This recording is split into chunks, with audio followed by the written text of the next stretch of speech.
Last time we studied cookies, and I want to finish one small part of that before I show you what we are going to do now. So I made one GET request to this URL cookie hello, and as you can see, there is no cookie that is being shown here. Neither are we sending any cookie in the request header. So the cookie which we had set one persistent cookie yesterday, and if you take a look at what cookies are available, you will find that localhost 8080 in fact has a cookie called BBBB which we set yesterday, which is already expired. So even though the cookie is known, right, it is not getting sent. That is the meaning of expiry. And our cookie quick manager will also show us the same thing. It is highlighting this cookie as red. So a cookie might be kept even though it has expired, or it can be reclaimed after expiration. That is up to the browser's policies of what to do with extra information like this. But then there is a new cookie, which is the JSessionID cookie, as we saw yesterday, which was created which is created as soon as you contact Tomcat. And if you look at this JSessionID cookie, it will tell you that the path of this cookie is this highlighted thing, cookie hello over here, as does the manager, which I need to refresh because I did this before I made the request. So now if you take a look at localhost, the JSessionID cookie is a session cookie and the path is cookie hello. Okay, so in today's discussion, we are going to show you the final completed app with all of its screens and so forth. So for this app, we are going to introduce login, and the login we introduce will be done with the help of a cookie. So that's the primary use of the cookies, besides the other thing, which is maintaining sessions. And what sessions do, we will also see in this lecture. All right, so let's make a call to fair share login, which is the name of our new command.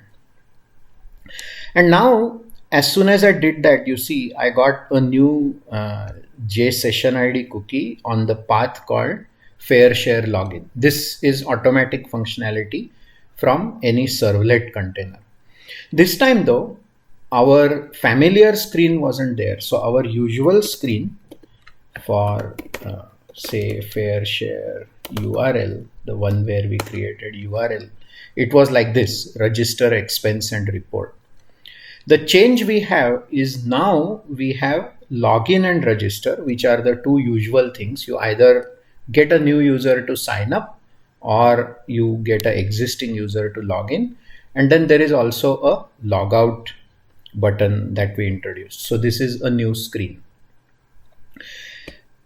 So in addition to our original, so in the original code here, we had a screen that we had simply called init. This is a more sort of polished screen of the type a app has. And then inside that, we will have the same three screens as we had before, but with some changes. So we will see what it feels like first to use the app, and then we will look at the details of how the app, was constructed. And so I made a GET call to the fair share login page, and I got this. So let's see, what do we have? So we have a session ID cookie, which was set by Tomcat as usual.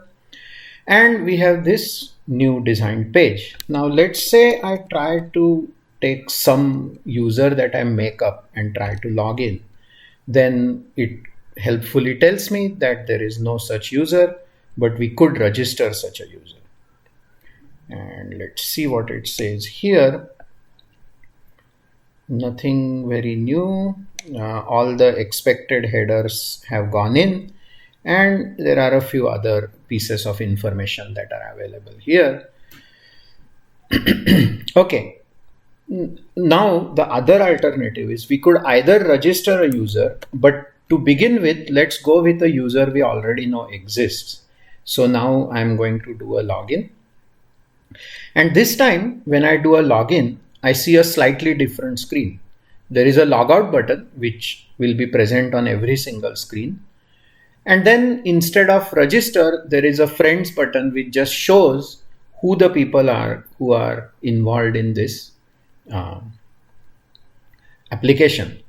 Notice that a few important features are missing, like you cannot remove users and so on. There ought to be, for example, a case where a new user joins, but then they never participate in, say, the trip that you have gone to. And so you delete them. Alternatively, the software can just arrange to ignore because they neither paid, because they did not pay anything. Now, which decision you make is up to you. Okay, so with that, let's see what all happened. So we had a post request, and when we made a post request, we got a new thing, a new set cookie call, which means the browser is supposed to remember this, and this is a cookie that we have generated. So if I wanted to see that cookie, let's see all the cookies again. So I have localhost, and this uname cookie, its path is fair share login, and then the session ID is also fair share login. Clearly, we are just using the cookie to remember who is the logged in user, right? The most straightforward imaginable. And this is exactly what it means to log into a website. There is some indication known to the browser and interpretable by the server that the user is currently viable. So let's see what we have here. What we say here is that we looked at login, the success case, which redirected us to users after the post, and this was a post redirect get type thing. If you look at the history, you will see that there was the original fair share login, and then after the actual login page, I made a second call to refresh when I showed you, and after that we are still just in users, which is a get call. All right. Now this get call, the redirection happened because we got this 302 found. So the status code called 302 found has redirected us, as we have seen before. And after the get call, we generated this page. So I made all the changes, of course, to the JSP, as you might expect. And then we haven't seen register yet, which we will see in a while. And so let's just first complete the entire sequence, and then we will come back. The main thing is, in the failure case, we just got an error which said unknown user. In the success case, we got a redirect, and in either success case, I should say, either success case, the cookie gets set, right? And now let's try to see what happens when we do a logout. So let's try a logout. There we go. Okay, so logout is another post call, and it says, as it comes back from the server by saying remove the cookie, right? The name, the content of the cookie is null, and the expiry date is, the max age is set to 0, as we saw yesterday. So that constitutes login, logout, and one consequence of logout is we are back at this page. So we had, for example, in our history, we have the old history, but users was never there, because for users we made a post and then it got wiped out as a result of the redirect due to login. Okay. Now suppose you try something like users by yourself, right? What happens? Nothing. For any other call like users, etc., which is meaningful only in the context of a logged in user, all the system does is it says you should let me just do this again. It says just go away from here. So let me try sending users. It intercepts all of these calls, and then just comes, you essentially get the contents of the login page. Okay. Actually, I just realized a mistake, and I think I'll tell it to you as a mistake instead of fixing it. That what I should have done is to actually redirect so as to remove this URL. Why? Because trying to come in with that URL ought not to ever succeed, even to the point of remembering it in the history. So for example, suppose I now try report. The behavior is correct, that is, I keep getting thrown out, but then the old URLs are still kept because the request that I made was a GET request. All right, so the right thing to do would have been to come back and say that this is invalid, and so you should do a 302 redirect. All right, so that gives me a chance to show you some of this mistake, gave me a chance to show you some of the considerations that have to go in reducing the number of error cases. All right, now let's try instead do the other thing, which is we will try to register ABC1, which already exists. So if we try to register, it says ABC1 already exists, please log in. And whatever our URL was, it is kept. So this is why the redirect needs to be there, because this URL is actually incorrect. If I have ABC1 after correcting the URL, then the URL remains unchanged, but that's because the post just came back with this form, right? Instead, what we could have done again is to either do in this case it's an error on a post. So as we saw before in that discussion about making application state available, one choice is to do a redirect, or the other choice is to make this into a uncacheable form, right? Or just leave it like this, because resubmitting this form isn't going to hurt anything. So what constitutes smooth behavior of an application requires a lot of attention to small details like this, which is one of the more, I guess it's painful, but you get used to it after a little while, because you learn to pay attention not just to the application, but also to things like what is the history showing, what will happen when the user presses a back button, and so on, right? The other answer, of course, is that if I want to really register such a user, then sure enough, the user gets registered. And this time, if we look at the cookie, then we will have a username KJLLL. So register not only succeeds, it takes you to the user's URL, and it tells you that you are actually the user. So let's stay with this new user KJLLL. So let's go back. So as you can see, logout removed the cookie, and in case register succeeded. So the end game of both register and login is to get you to this users page, right? So it got us there. Now we are on the expenses screen, and we are registered as the user KJLL, right? We could have indicated that you are the registered user, but for now, let's just assume that we could change, for example, the button to say logout KJLL, etc. In any event, there'll be more than that in a real app. By the way, it's not just logout, right? There will be an account where you can see the details of your account. We are all used to this kind of application structure by now. And so we have this user here. Now, if you remember our previous app, so for example, this FairShare URL, suppose that I wanted to add some expense for this user element2. What I would have to do is to go to element2 and type, for instance, 777. And if we hit expense, then you see this expense back. By the way, because we are sharing a single database, even though these are independent applications, if I just do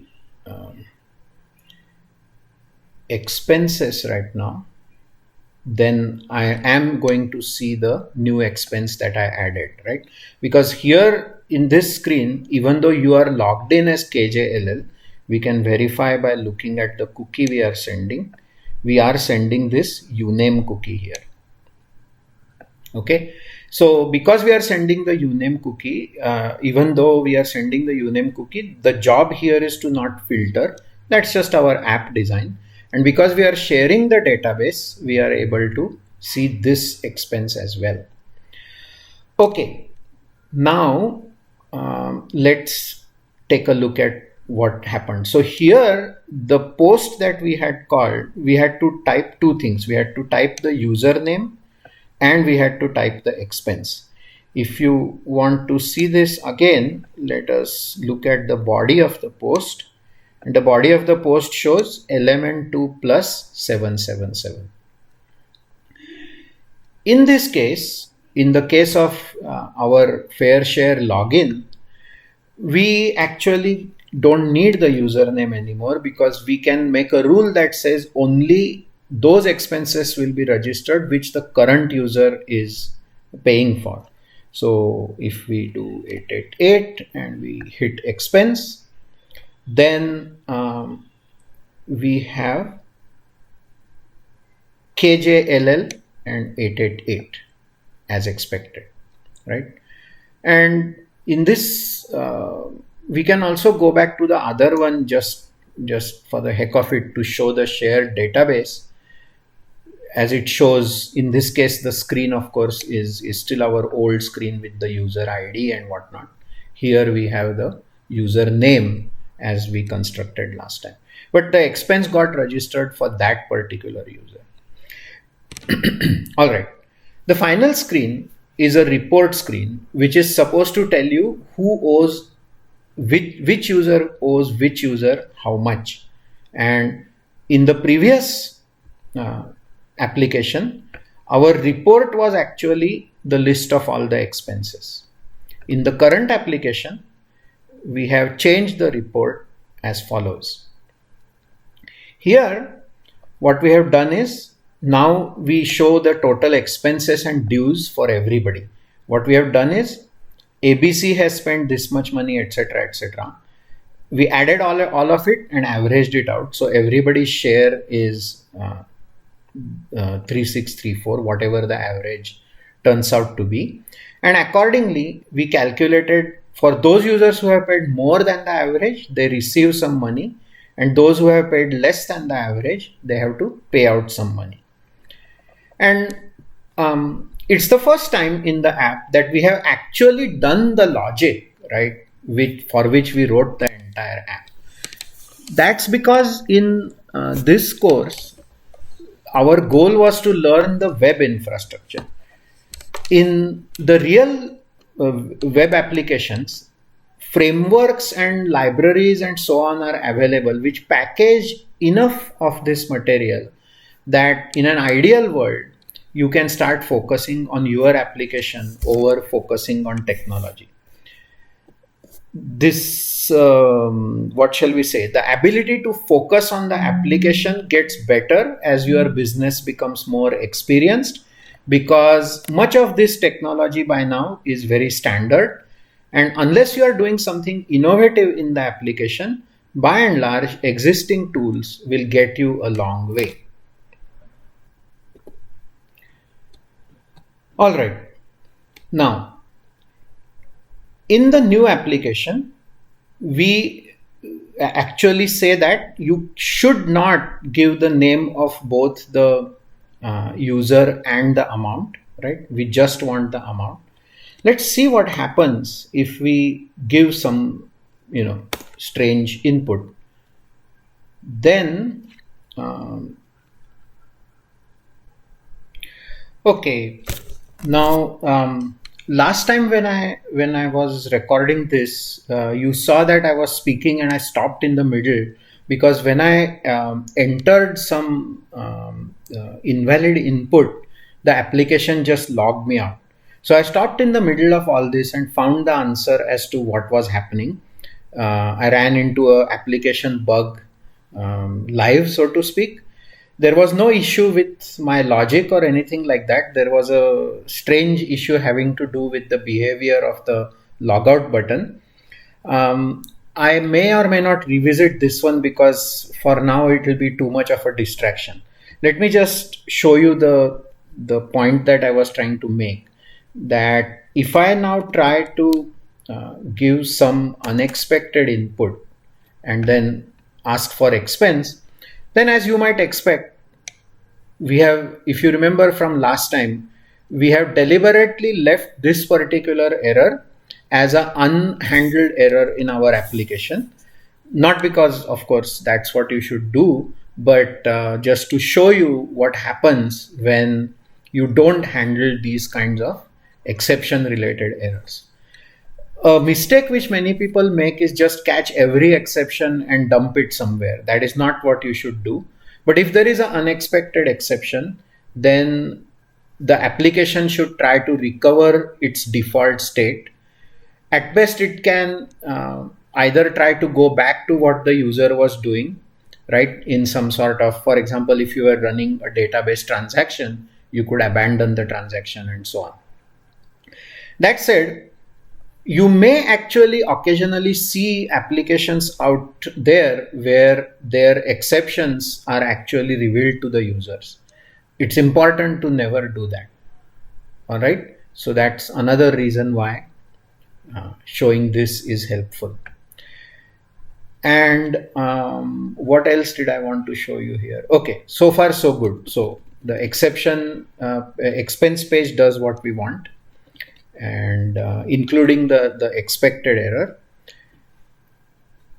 And because our input validation is limited by choice, we got an exception. Okay. Now I showed you the working report screen, which finally does the calculation that the app had actually set out to do. Okay. And what to think about in this page, among other things, is that technically speaking, all you need to know is that the application knows how much money I spent and that the application has calculated my should pay amount correctly. What is the role of a column like share? The role here is to explain to users what the application is doing. Once they see that the share is calculated by averaging, I could, for instance, add another row here which actually shows the total, for example, and then demonstrate that this number 3634 is arrived at by dividing the sum of all these things by 5, right? You can go as far as it makes sense for your users to be comfortable. But technically speaking, although the share column is unnecessary, it's easier to understand what this calculation is once you have adequate explanation. The design of this page, the report page, is an example of user interaction designed to try to make users get comfortable. All right. Okay, now I want to show you something quite interesting. We have made another deliberate mistake in the design of this app and accidentally left a security hole. What security hole is this? I will show you, I will explain the hack I'm going to do. What happened is that, you see, we actually created a cookie here, right? In the cookie manager, in which the user name is known to anybody. Now suppose you have a hacker who somehow finds out what are the usernames in your application, and remember that this hacker may well be a person who logs into your application, because after all, they don't really care. They may have They may validate themselves with a stolen phone or a stolen credit card or God knows what, but their goal is to get money from you any which way. And if you make a mistake like this, such as having a cookie whose structure is understandable to the end user, then the end user can play games like this. I'll show you the hack. Okay, what I'm going to do is, although I'm logged in as the user KJLLL, I am actually going to submit an expense in the name of LMN1. Okay, here is how I will do this.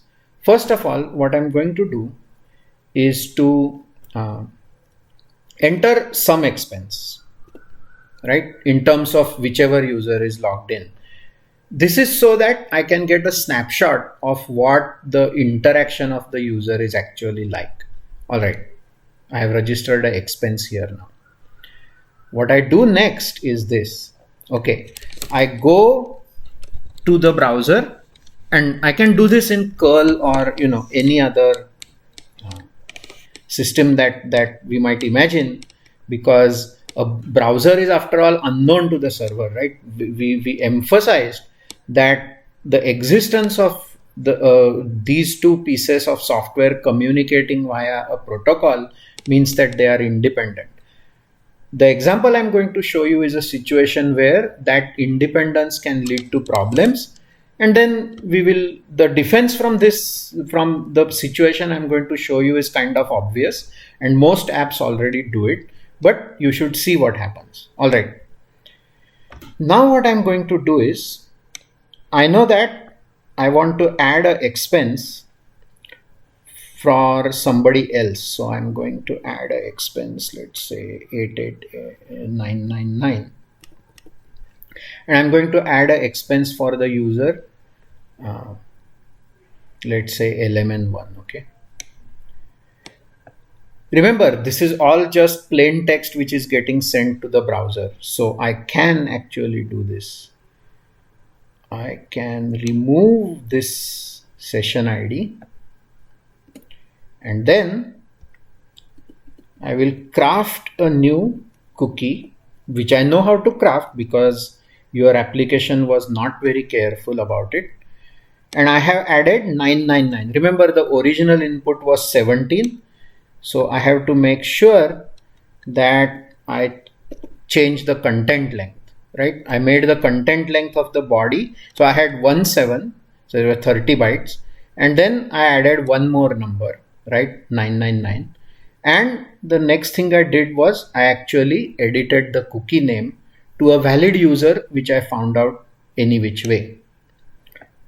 And now I could do this using curl. A browser is strictly speaking not necessary. It is simply a text protocol, right? So I'm going to submit this request. Okay, let us refresh the page on another screen so that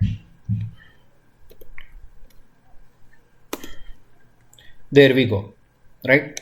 Even though I was logged in as KJLLL, I am able to submit an expense in the name of LMN1. This is what happens when you do things like plain text cookies. Therefore, in a typically well-designed app, the cookie will be some mysterious thing called XYZ cookie, and the content of the cookie is encrypted, typically not just with a hidden key for encryption, but also with a time element attached, so that even the encryption isn't necessarily stable and predictable in any fashion. Not that encryptions are particularly easy to predict, but if you use encryption in a way that makes the end result predictable, then you might open up an involuntary security hole. So now we have two lessons here, right? One is how to use cookies for identity and how not to make mistakes that allow a third party to actually predict what you are doing, because the server cannot distinguish between a valid browser and an invalid browser. All it can say is somebody interacted with me I gave them the permission to interact further because they validated their identity. And from now on, if I get an identity, then I'm just going to believe that the identity is actually true and going to take the action, because after all, I have no choice. I have a valid identity according to the rules that I set. Therefore, you have to be careful and read up on some of the basic security matters on some website. There is a standard best practices, right? owasp.org or owasp.net or something like that. This website will teach you about basic security practices. How to do browser security well is an entire topic in its own right, but OWASP will get you started. And there are specialists. I mean, it's not easy for somebody who is not currently in the industry to keep up, because security keeps on shifting a lot. A few basic things like use of prepared statements in SQL databases, not having plain text information that anybody can intercept. These are fairly common ideas. And I just showed you an example of what happens when you violate these rules. In the hack demo, just to summarize in this presentation, since anybody who knows a user ID can craft a request, because we designed our user IDs like that, we crafted a request with a different user ID.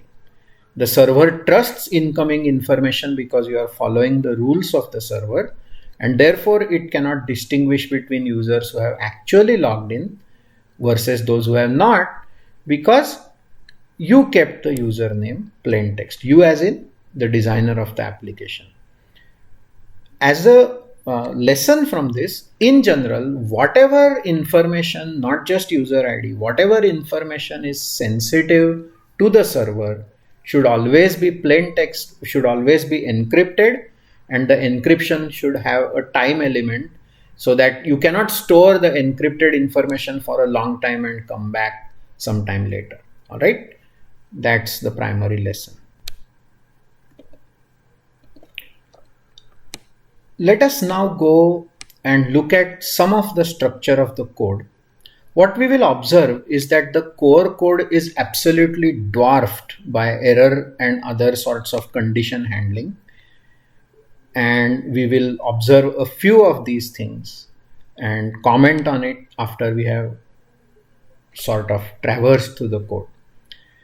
The code begins with the two get and post statements as always. And because we have more buttons, we have created these conditions. This is the get request. So this is not the buttons one. Post is the buttons one. For the get request, we are getting these URLs. And so we detected what the URL is and remembered that in a condition. Next, what we did is, if any other URL, so either the URL has no extra material here, and it is neither of all of these, right? Because after all, a URL is crafted by the user. They may do absolutely anything. For example, instead of having expenses, I can do that. And in this case, I'm just taking you to the login page. And like I said at the beginning, I detected a mistake in this because I allowed this strange URL to stay in place. There is no need. I could have redirected it via a get to our canonical URL. If we compare the structure of our new app with the structure of an earlier app like FairShare URL, what you will see is that in FairShare URL, after doing detecting the URL itself, we were immediately connecting to the DB and so forth. In the more polished version, FairShare login, we are actually ensuring that the URL at least got checked, even though the right thing to do is not to just show the page, but to actually do a redirect in this style to the starting page, so that, as we just said, cluttered URLs don't remain in the browser. Now, besides that change, what you will see is that after connecting with the database in the login app, we are actually validating that the user is valid. What this means is that you go to the database and check that the user is actually a pre-registered user, and if not, then you redirect to the starting page again, so that you start from a clean slate. Okay. After that, the structure still remains reasonably similar. That is, we look at what the URLs are, and then we show each page as the case may be. So after checking validity, each of those get calls can be made just as we were making them before. So that's as far as the get is concerned. Already you can see that adding error checking is increasing the complexity of the application. It is also doing one more thing, that is, the database is potentially being contacted for every single request. There is a solution, there is a problem here because you have too much database traffic, and I will present one part of the solution to you in a little while. All right, now let's look at post. Post has a similar structure. We detect which button was pressed, and then we are going to take actions accordingly. Instead of just register expense and report, we have log out, log in as well. There is register, which is different, and then there is friends, which just shows you who is part of this group. Okay. And register and login, I mean, in some sense, there is no change here at all, because you either succeed and then you redirect to the user's URL or not. The only distinction is register succeeds when the user is new, login succeeds when the user is old. That's it. And then logout sets the cookie as we described. Okay. If none of those are involved, then this is the regular work of the application. And so again, you check for validity, and only if it is valid, you take these actions. Is valid user. Again, the structure is basically similar. If the expense is actually given to you, you add the expense, and in case of success, go to the expenses URL, otherwise complain and show what the expenses are. In this particular case, the error we had before, which had to do with incorrect user and so on, is actually, it can be eliminated because the user is already known. All right. And if neither of those cases are true, then you redirect to the beginning. That's the overall structure. It is true that as far as the input is concerned, the user is always known, and so expense screen cannot fail with wrong user. This is a reasonable assumption to make as far as the interface is concerned, but the database cannot do that really, because a mistake could arise somewhere else, and therefore you are still checking to make sure that insert only if username exists in the users table, right? And moreover, we are also going to indicate some sort of an error. If nothing else, if you need to report something to the user if there is a failure, this time the report might be that there is in fact something internally wrong with the database. Okay. Thus, by doing that, we are protecting our database, whose integrity is quite important. To understand the importance of integrity checking, right, especially in the context of the web, I will show you that there is actually a way where you can manage to inject invalid users at any time in the system, especially because we know that just by changing the cookie, we can actually change the users. Let's do that. Here we have a username ABC1, and we just, registered, we just logged in as such, and so everything is supposed to be good, right? Let's do some cleanup here, and so we are at this screen. Let us do the expense screen, and we are back at the expense screen again. Now I will show you yet another way to hack the system. Because the username is visible, I can actually select this cookie and change this name. So for example, I create something called JJJJ and save the current cookie, right? No such user exists.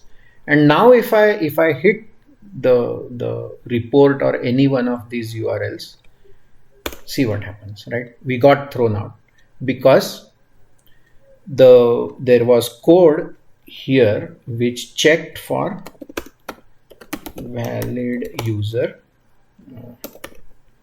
check valid, right? Check valid, and then redirected us to the top of the heap. Similarly, there is a way. Similarly, is there a way we could somehow get a bad user into ad expense? We don't know, right? It's better to be safe by doing as much protection of the system as you possibly can. There could be any reasons, including somebody made a mistake in the validation and detected a user as valid even though they weren't. In this way, we safeguard the system properly. Okay, let us look at what we have. There are certain structures here that have shown up. One is called routing, which is how to map the URL to actions. There are mechanisms in various languages and frameworks. For example, Java uses something called annotations. There are other techniques. What I'm in this course, although we are using, Java and servlets and whatever as an example, the idea of this course is to try to teach you principles, right? In some fashion or the another, all the constructs that I have shown you necessarily exist in every web framework in one fashion or another. And then after some experience, you can pull out very similar looking code for validation, redirection, things like that. And you can use things like lambdas and objects and whatnot to extract the common structure out and pull it into a framework. The code that I am showing you is very, very straightforward, no frameworks anywhere, built raw, so that when you understand code like this, you can you'll have a better idea of what it is that frameworks actually do.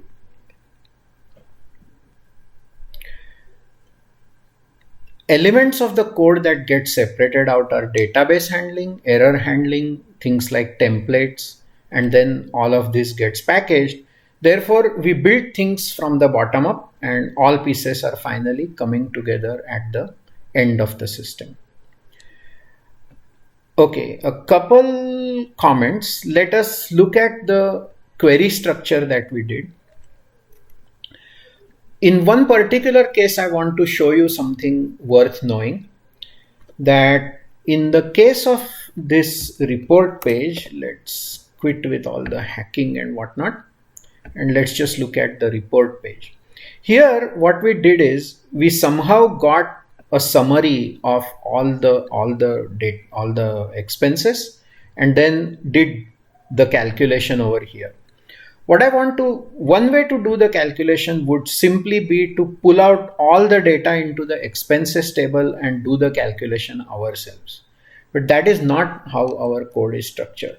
We have done something different, and the different part is what I want to show you now. Okay.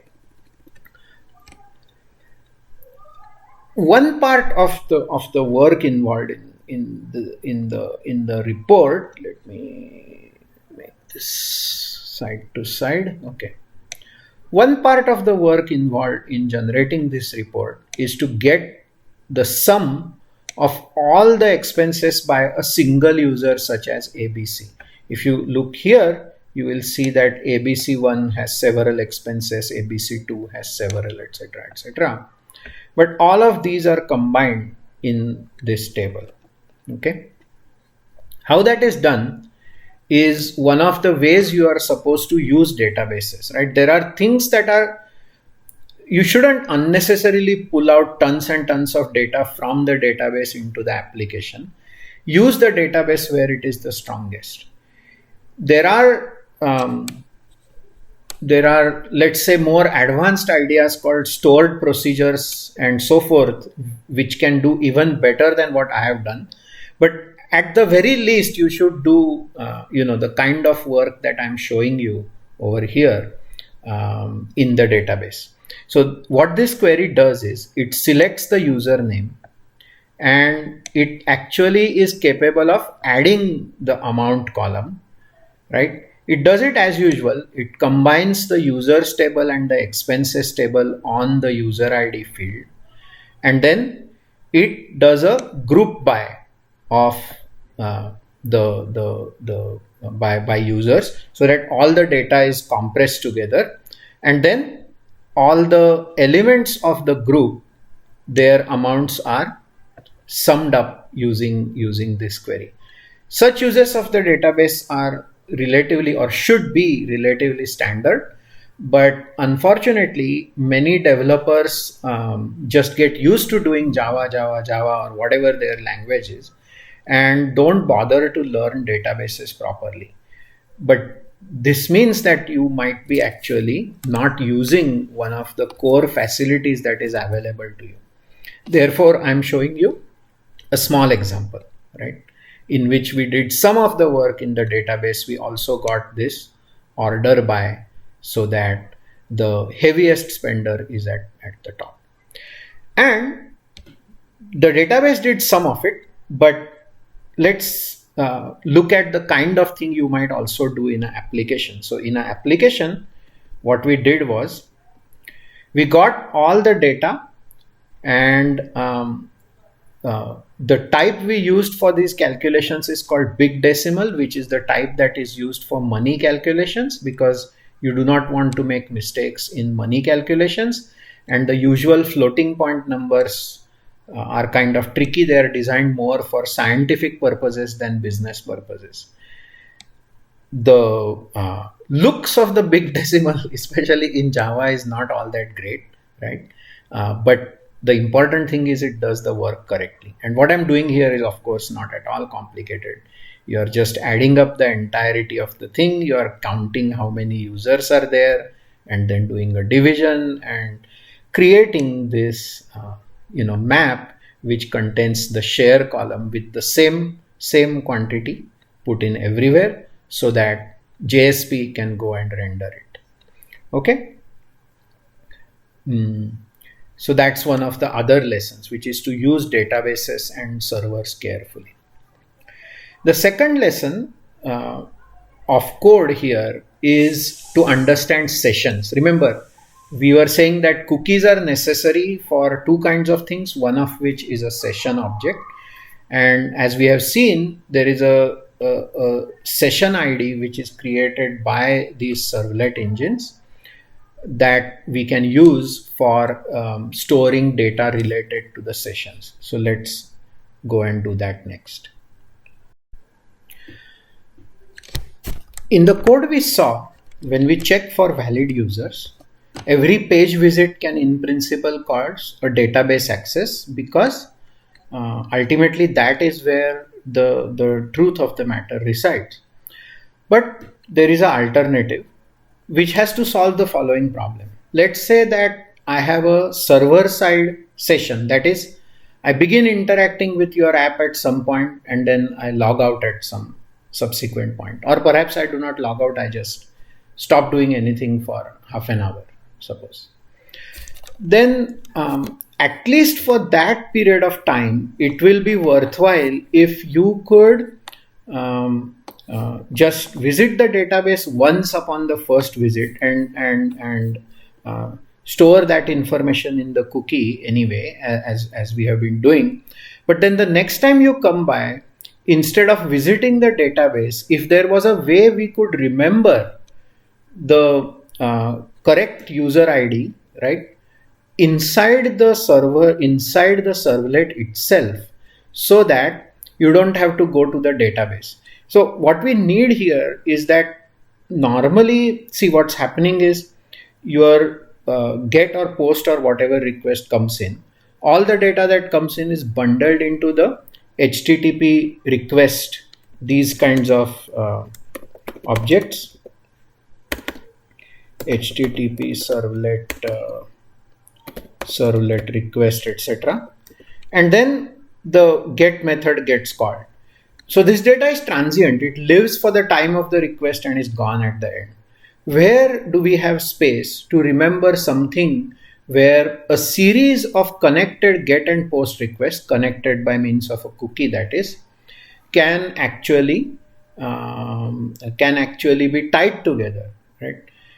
Tying them together is precisely the purpose of the session, and we represent the idea of a session with a session object.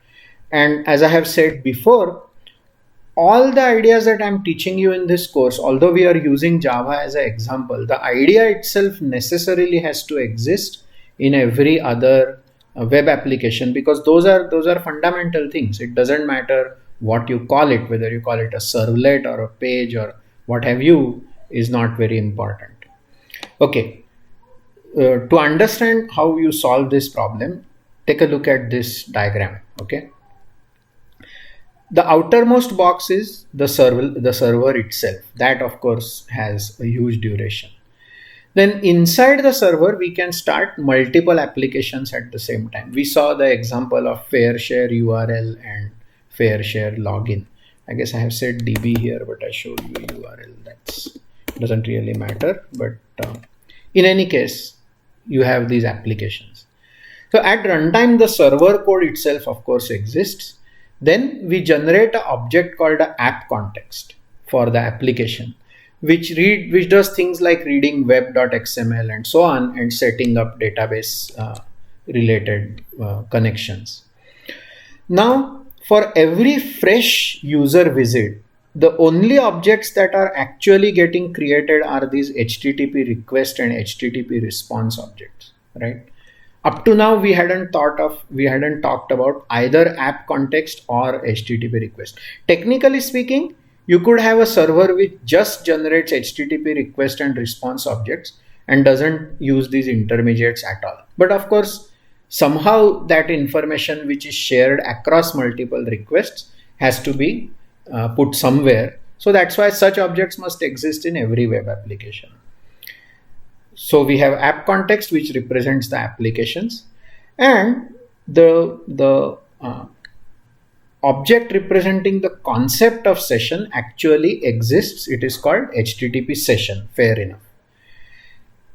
What Java does is basically, for every fresh user visit that comes in without any cookie, a session ID cookie is created, right? And then, therefore, because the browser sends the session ID cookie all the time, we also get a new Java session object corresponding to that particular session ID. And this is how you do it. You go to the request and you say get session. What is happening is that as a new request comes in, it has a session ID associated with it. And you can use this session ID to look up in the server code, right? A hash table basically, which says against this session ID, there is a session object. And then when you get a session object, you can store, set and retrieve some attributes in it. Now, so look at the structure here. What we are saying is when a user is registered, right? In this case, after the registration is complete, you create the new cookie, and you also remember it in the session object. And now same thing for login. When the login succeeds, what you do is you create a new cookie and you set an attribute in the session remembering that. Then if of course on failure, you are going to indicate the failure in the app. Okay, so we are remembering it there. And so check valid user, now what it can do is something like this. What check valid user does is it says get the username from the cookie, and of course if there is no such cookie, then naturally check valid user has failed immediately. The next thing you do is get the session object and check for the attribute. If there is no such attribute, right, if this call fails, in that case you can actually go to the database and check, and then if the database is okay, then we set this particular username. So the first time, right, you check the cookie. If it's not yet known to the session, go to the database, get it, now store in the session. On the other hand, of course, if you do get it, then just check that these two are equal, and your job is done.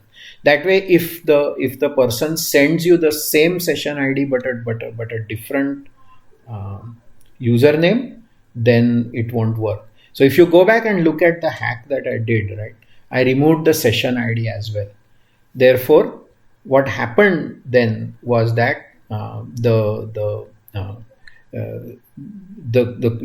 I could change the username to anything, and depending on whether or not and where you were checking, it can have different effects. All I had to do was to use some valid user, because even though that's, see, let's maybe I'll do the hack again, or at least explain it again. Let's see, doing it will take a lot of time. So in the hack, what we did was, we took a perfectly valid request and we changed the username in it. We also threw away the session ID, but we knew that the user was a valid user, right? Even though that wasn't the user who had actually logged in. So while I was logged in as user ABC1 or KJLL, etc., I could inject the name of LMN1 by removing the session ID. And so what happened, the control flow here was, it got a username from the cookie. Because the session ID was different, it just generated a fresh session, because remember, if the session ID cookie is missing, you generate a new session. Then you go to the DB, and of course that particular user was valid, so the validation check succeeded. If you try similar hacks yourselves in your code, I had changed just the username, it wouldn't have worked, because the session would have remembered what the username was. All right. But sessions and all ultimately are really efficiency related things. They are not source of truth, right? Source of truth is always the database. So let's look at it here. You have the session object, you can store key value pairs, and within each session lifetime, you can compare against the request response. By default, session objects disappear in 30 minutes. As to how you check for the valid user in the database, that's straightforward enough. You do a select and then you check whether the result set. This function here, rs is before first, is a standard way of checking whether a result set has any content at all. It gives you an exception if the check fails. Okay. Oh, sorry. It returns a boolean if the check fails. Only if there was some issue with the SQL itself, then you would get an exception here. All right. So that's the point of the session objects. There is a problem still. Session objects have their limitations. So the issue is session is in memory, right? But most web services have multiple server instances, at least two for redundancy, if not many more. Now the question becomes, how do you share sessions across servers? The diagram for every real web app looks something like this. Browsers, a load balancer which takes incoming requests and spreads them across servers, and then shared databases as well, right? Because you have multiple instances and a session object resides inside the server, there is no guarantee. I mean, there are ways to guarantee it, but normally there is no guarantee that one request from a user or a series of requests from a user will always go to the same server, right? Different user requests can go to different servers, which is one of the consequences of statelessness, because there is nothing in the protocol that says I must talk to a machine which knows something about me. How could a load balancer get you to the same server? It could do the job of looking at the cookie, but that gets really complicated because load balancers typically are low level, expensive entities that don't really have time to do fancy things like looking at cookies. Although, of course, you can get such load balancers if you really want to. In any event, the point is that because of statelessness, right, and the existence of multiple servers, you cannot assume that, except in toy circumstances like the ones we have been building, that requests in a single session will go to a single server. Of course, this is problematic, and there are various aspects of load balancers that can help out, but it is better not to rely on such things. So again, what do you do? Well, if you put the session in a database, the problem will be solved. But again, we are back to the original issue of then why not hit the database directly anyway, right? The answers to this remain things like, special lightweight databases like Redis and whatnot, which can serve as common caches, so that interesting parts of sessions at least can be stored across multiple HTTP requests. There are features of load balancers like sticky load balancing and so on that can help mitigate this, so that in the worst case, you could always regenerate a new session object and go ahead from there. For something like an e-commerce system, it might make sense to store the whole thing, because after all, it's quite important that your users succeed. And then in the ultimate case, these sessions themselves could even, survive something as bad as a data center failure. Again, it's a question of money. If the job is important enough, we know how to do it. It's just that you don't always have to. So sessions are used for many things, but this is one example of where sessions can help even for small applications. Okay. The picture that I'm showing you, right, this is the first time we are in some sense seeing a web app in all its glory, right? It's spread, it's distributed, it has multiple elements and so on. And now with the help of cookies and all this stuff, we have tied it all together and made it possible to, this is basically the structure of every single web app on the planet, right? So there we are, right? Our app is basically done.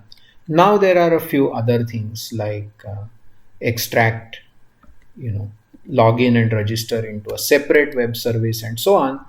We'll see if we have time to do that. Otherwise, we will do some revision and look back on some of the things we have learned and then finish this thing off. All right. The very last thing I want to show you is the bug that I had mentioned before, where I was trying to do something in our app and I ran into this problem where I was trying to put in some input and instead it managed to log me out. Okay. I'm going to reproduce that. So I'm putting some input and I hit a carriage return and it logged me out. What just happened, right? If you recollect, we had gone to a great deal of trouble to shut off the access of the user to the putting in input via a carriage return, right? So here, for example, the carriage return is working. What happened, right? Let me log in and I'll show you what the issue is. What happened was that I added this logout button, and what I did was the logout button that I added was like this.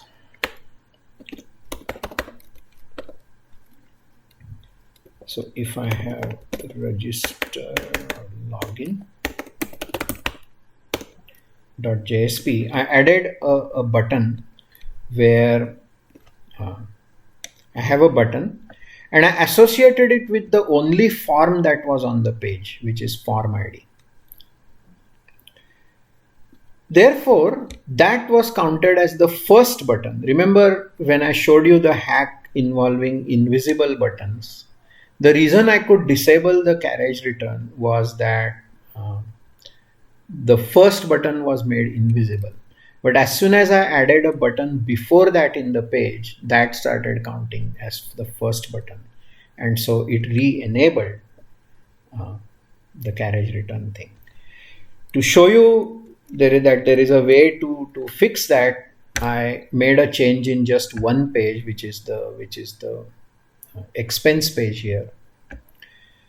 And if I have this right, now I shouldn't be able to do anything with a carriage return, right? So I managed to shut it off again.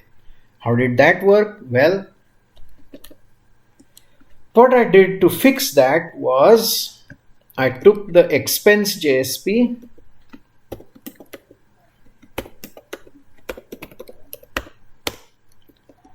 and put a different form around this button. The form has no input element, so nothing shows up, right? But it's now associated with this logout form. And so it's no longer the first button for the input field. This is one reason why designing user interfaces is such a pain in the neck. In a more modern application, you will do these kinds of things with JavaScript. Doesn't matter, right? If not this particular bug, you will run into some other bug. So designing these things and testing them requires a great deal of patience, with your reward being that you create an interface which is smooth to use, relatively error-free for users, and that's basically the reward for dealing with all these crazy details. All right, so with that, let's stop for today.